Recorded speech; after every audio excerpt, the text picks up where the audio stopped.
Thank you for coming, and this is about hospice. A couple of years ago, well, actually, I moved to Blue Skies in 2016. I moved my mother in there in 2017 for assisted living. She was across town near the medical center, and I needed my mom near me. I was driving back and forth on 410 every day, taking her back to Wilford Hall, back to the medical center area. It was just crazy. And my husband said, why don't you just bring her here? I thought, oh. So I brought Mom to Blue Skies, and she got excellent care. I was very happy there. I wouldn't have left had they not made the decision to close the skilled nursing facility at our location. Why do we all move here? We move here for the health care. The first thing I did when I toured this place was asked if I could get Suzanne to give me a tour of the medical facilities here. This was during COVID. First thing I did was take off my mask, and they said, oh, do you need a mask? I said, I just want to smell the place. Am I right? Can you tell when you walk in a place and it smells like urine? And the people are looking kind of half dead, sitting out there, wheeled out there, their little hospital gowns are open. That was my impression of a nursing home. And I didn't want that. I didn't want that in my future. I didn't want it in my husband's future. I also didn't want us separated by 8.5 miles. Our CEO said, we have health care at the other location. Well, that would be like you living here at this campus and your spouse living on Fort Sam. He thought that was reasonable to go visit your spouse every day on a highway. And it's crazy. Most of us aren't going to be driving then. Anyway, so I moved here, but at Blue Skies, I had a wonderful opportunity. A friend of mine started a program called the 11th Hour program. Her name was Connie Wyckoff. And I told her, well, right now, my mom's my focus. You know, Tom was healthy, and I thought, I got to take care of Mom. When Mom passes, then I'll come see you. She said, well, why not get the training now? So that when your mom's passed, you've already got the training, you're ready. Well, she hooked me. And I started working for hospice over there. And Connie, during COVID, married someone else there. Her name is now Connie Gurman. But she decided it needed to be done. And I came over here and thought, you know, they don't have a hospice organization here. But it's sad that our nation's heroes and their families are dying alone. I don't think that's necessary. I think there are enough of us here to sit with someone when they're dying. It's the least we can do for our heroes that are going out without even any recognition, except we see a notice, so-and-so passed, and we're thinking, oh, darn it, I bet they were alone. Well, the fact is, the nursing facilities are not staffed to sit bedside with everyone who is dying. But we are. There's plenty of us here, and I'd like to get 11th Hour started here. So I just not like to forget anybody's sacrifice and just ignore them as they're going on their last legs of their journey here on earth. I'd rather have someone with them to let them know you made a difference. I'm here. You're not alone. Now, this is what I'd like to start here. I want to talk with you about what hospice is and what hospice is not. Hospice is not round-the-clock nursing care. They don't do your housekeeping. They don't do your meal preparation. Hospice is an umbrella over the care you should already be receiving when you're at that stage in life. In addition to the health care that we get here, the hospice people provide, someone said that already, a licensed licensed therapist, a social worker. They provide physical therapy if they need it, or sometimes we have people who can't swallow anymore, and they can help them with therapy for that, to help them swallow as long as they can, so they can take in food without needing, you know, an insert. They provide, the nursing is on call or as needed, or regularly scheduled nursing visits. They have requirements they have to meet. You get twice a week CNA care, and as you'll learn in training, they call that the buff and polish. They come in and they examine the body for bed sores, because this is where you'll see skin breakdown. And the hospice nurse, the CNA who comes in to give you, even if it's a bed bath, which is most often at this stage, they're looking for skin breakdown. They're the one that knows your body and your skin more intimately. than somebody that comes in just to bring you your meds or something like that, or whatever they're doing. I know they have other things they do, but this hospice nurse sees that, and they act on it. They provide a chaplain, not a pastor. It's a chaplain that meets you everywhere you are in life. You may be Buddhist, you may be Catholic, you may be agnostic, you may be nothing, but they find you where you are and see that you're comfortable where you are, and are you ready in your journey? Are you happy with where you are? So the chaplains are not pastors. They are called chaplains because they are not necessarily a pastor, but they are spiritual guides, spiritual advisors that will help you. They have the nursing staff's phenomenal on these places, and I'm telling you what, I took it upon myself to go to their twice monthly meetings where they do a complete scrub of every single patient record. They have to do it every 2 weeks. They discuss every med you're on. Is it appropriate still? Are there side effects? Well, then let's get them on this one. It doesn't have that side effect. They're very well tuned in geriatric and aging and dying. They know that when narcotics cause you constipation, they make sure you're on Senna so that you don't struggle. They're very, very attuned to the medications. So there are advantages to hospice that a lot of people don't have the time to invest in you. And these people, that's what they do. People say, I don't want my parent, I know what they're gonna do. You're gonna kill my mom, and if I put her on hospice care, you're gonna kill her. She'd be alive if you weren't. No, the medications they give you are for comfort. Remember that hospice care does not kill people. They don't get any money when you die. It's not in their best interest to kill you. So they're trying to keep you comfortable, and that is what they're trying to do. So hospice, old age doesn't qualify you for hospice care. Old age is something we're all gonna go through, but you have to have a diagnosed terminal illness to be on hospice care. You have to have an acceptance of the idea of palliative or comfort care as opposed to curative care. They're not any longer seeking a cure. You've probably all known people who have had cancer, and it's horrible, and it's just racked them, and the treatments are so hard on them, and they're really, really ill, and they decide, I've had enough. I've had enough. And they accept comfort care as opposed to more treatment that isn't seeming to be working. They're not finding a cure for whatever they have, and their body is tired. And they choose, and this is a choice they make, not to seek curative treatment any longer. They have to have a life expectancy of 6 months or less. And I don't know about you, but I know several people at Blue Skies that have been on hospice for several years. As long as you're still declining, showing a decline, Medicare will continue to recertify you. But if you start doing better, there's 2 ways to get off of hospice. One we know, you pass away. The other one we call graduating. Somebody is doing so well, once you take away all the medications that have been killing them, trying to kill the cancer or whatever, they start feeling better. They actually do feel better. They start gaining weight as opposed to losing weight. And they're actually doing well. So they're off of hospice until such time as they start deteriorating again, and then they can come back on hospice service. So you can get off 2 ways. You can graduate, or you can graduate to glory. So you have to have an attending physician who's supportive of the hospice concept. We've had some physicians that don't want to let go of that control. But if you're the patient, I find that people wait too long to go on hospice care.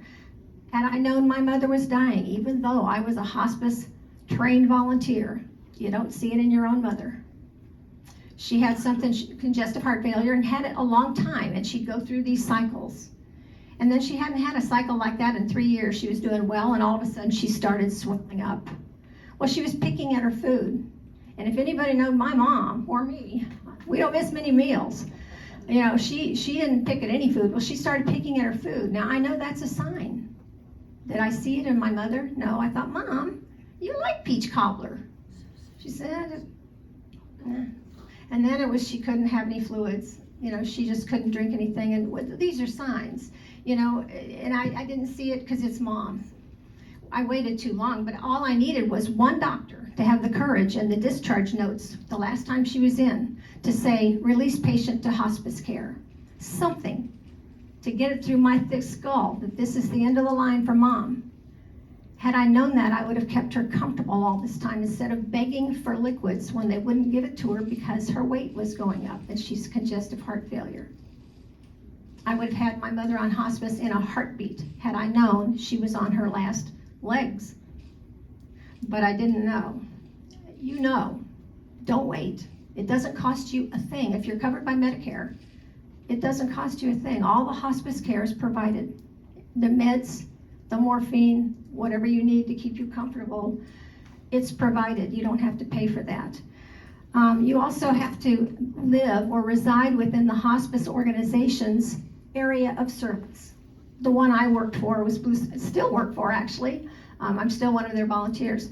They cover the greater San Antonio area, so our volunteers did not go all over San Antonio. We only covered the 2 campuses for Blue Skies, but they covered the whole area, and you find out where yours is covered, and that's how you pick somebody. And look, I'd say look online.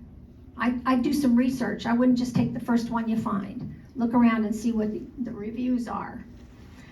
And you have to be accepted into the hospice by the hospice interdisciplinary team.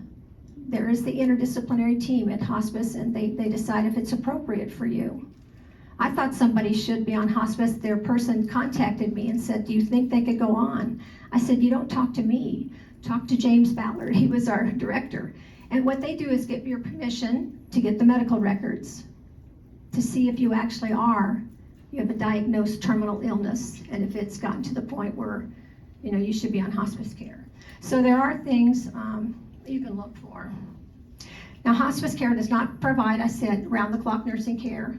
They are not your housekeeper. They are not your food preparer. You'll have to get, if you're in a nursing facility here, assisted living or skilled nursing or memory care, you will have the care you need. You will have the food you need. They will do your housekeeping. They will change your sheets. They will take care of all the bedding. But if you're living in independent living, you will need to arrange to have someone else come in and do your housekeeping, or not housekeeping, but make your meals and like clean up your sheets and do the care that you need, because you're not in a care facility when you're in independent living. Okay. So let's see what else on here. The pharmacy needs, you will have different pharmacy needs when you're on hospice care, and it varies depending on where you are in the phase of your passing, of your journey. It all depends on where you are. The needs are different the later you get. It's about keeping you comfortable. No one should die in pain. That's preventable. That's preventable. The ARC doesn't have a hospice service. So we won't be working. We volunteers that I hope to enlist today will not be working for a hospice organization. Any person can select any of these hospice facilities. Again, I was trained by Blue Cross, and we had certain requirements that they required because they were a Medicare organization. We had to have background checks. We had to have TB tests. We had all kinds of rigors that we were put through that you will not be, because we will not be working for a hospice organization. We will be 11th hour volunteers sitting with end-of-life patients. Now, I know you already have a program here called ARC Angels, which are volunteers that probably interact with people who are hospice and non-hospice while they're still responsive to their environment. We will be sitting with people that are not responsive any longer. We will be sitting with people who their mind is elsewhere. They're thinking of their life, they're doing a life review, they're thinking about where they're going. And they're not up for bingo, they're not up for a game of cards. They're there, and what we can provide for them is ourselves, being there for them. So we don't need the TB tests or the background check, but we will give you training on protective gear, proper hand washing protocols, things to do, things not to do, things we should do and shouldn't do, and things we can do and things we're not allowed to do. We are not allowed to do direct patient care. That means swabbing the mouth. That means putting on lip balm. That means trying to give them a sip of water. We are not doing anything like that. We are a presence. We are not doing patient care. Because we don't work for a hospice organization and don't have those kind of requirements, our training will be less. But you will go through hospice tapes with me, the training tapes, the ones that all apply to us. And we can probably do the training in 2 afternoons or 1 day with a good lunch hour. You would need to attend both of them before I'll trust you to sit with any of these heroes. I want you to be trained. I want you to know how to conduct yourself when you're there, what not to do, what you can do and shouldn't do. I want this to be a pleasant experience for the person who is dying, less so for us. This is not for everyone. Not everybody who dies is on hospice service. Some people die in their homes or die in the care facilities and they're not on hospice.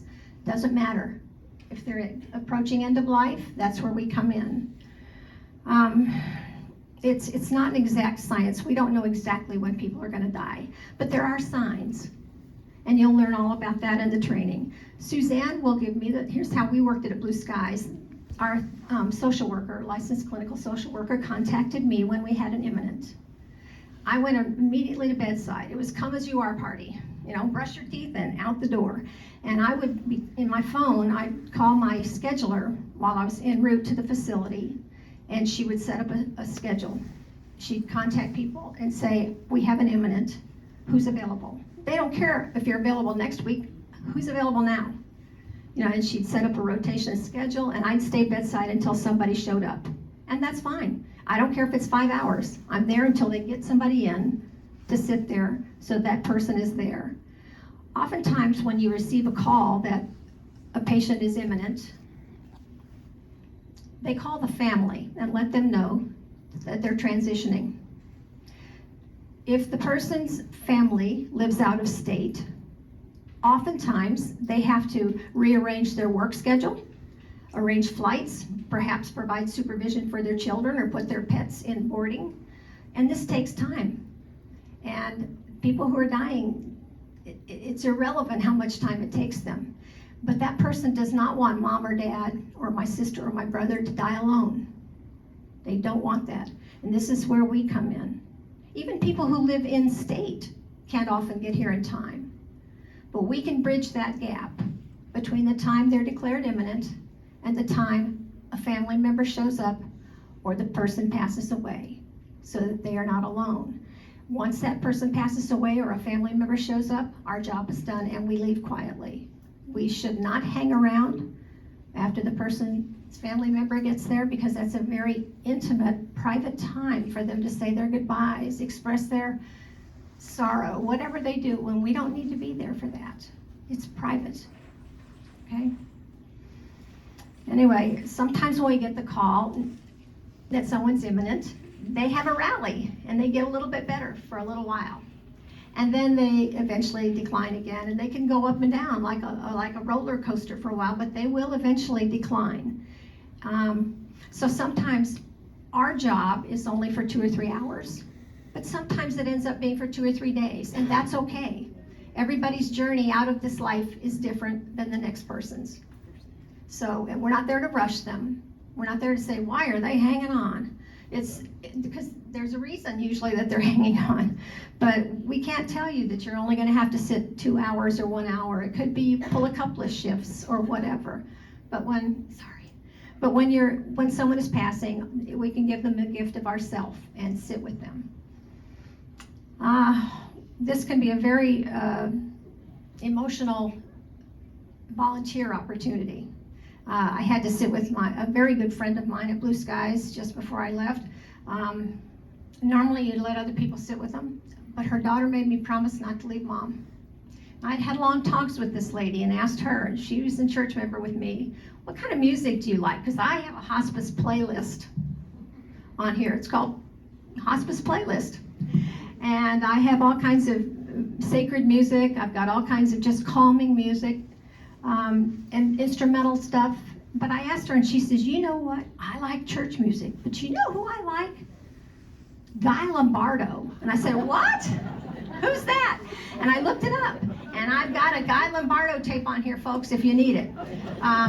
But Guy Lombardo, so when she's passing, I had my music on. First thing I did was play some Guy Lombardo for her, and also had the religious music she loved on a tape, and I had it on her bed, on her pillow. Normally, a lot of times they'll have oxygen. You hear that, and they can't hear a lot. So you put it on the other pillow away from the oxygen machine, right by their ear, and let the music play for them. Because the hearing is the last thing that goes. They can hear, they say up until a minute or two after their heart stops, they can hear it. So I play the music, and I knew I needed to go get the pastor, and I couldn't call him because she had my phone. So I went running across blue skies, up the place, up the stairs, up the lobby, found the pastor, and his back was to the door, and I went, knock, knock, knock. And he did one of these things. I said, Dan, she's dying right now. And he says, I gotta go. Carolyn says it's time. So he hung up, and he came running with me through the halls and ran up there. I was out of breath. We're up and down stairs, he's a lot younger. And he got there before I did. I said, room 218 on the left. And he got there, and he got right up to her and was talking to her scripture that she loved. And she passed just moments later. And it was a peaceful passing, but it took a toll on me. It was very hard on me. So the last section of the hospice training tapes are on self-care, because it is an emotional thing to do for people, especially if there's someone you're very close to. Let us know if it's too hard, and we'll have someone else sit with that person, and you can come and go to visit them just like a loved one would. But that's what we do. That's what we do. It is tough, but I think it's worthwhile.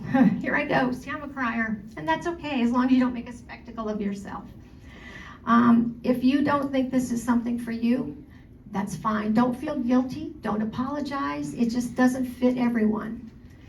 It's hard for me to do it, but I think it's necessary, and I plan on doing it. One final word of warning. I know people are trying to get out of here. You got lunch. HIPAA. We will abide by the law here. HIPAA means healthcare. I just had the I, just missed it. Healthcare Insurance, Portability and Accountability Act.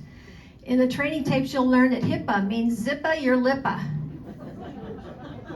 We do not discuss patients or their names and about hospice. We keep, it's absolutely, you do not release that information. You don't tell your husband or wife that you're gonna go sit with Susie Smith, or hope there's no Susie Smith here, or that you're gonna go sit with somebody. You don't tell your boyfriend or girlfriend. You don't tell your pastor. You don't tell your best friend, even if they swear they won't tell anybody. You tell no one, no exceptions. You do not disclose names of people on hospice. You just don't do it. And I don't care if the whole world knows the person is on hospice care. You will not confirm or deny. No exceptions. Okay? That's very serious. If you think this is something you want to pursue, pick up one of my cards as you leave and just text me or email me saying, I'm interested, and I'll contact you when I get training scheduled. Any questions?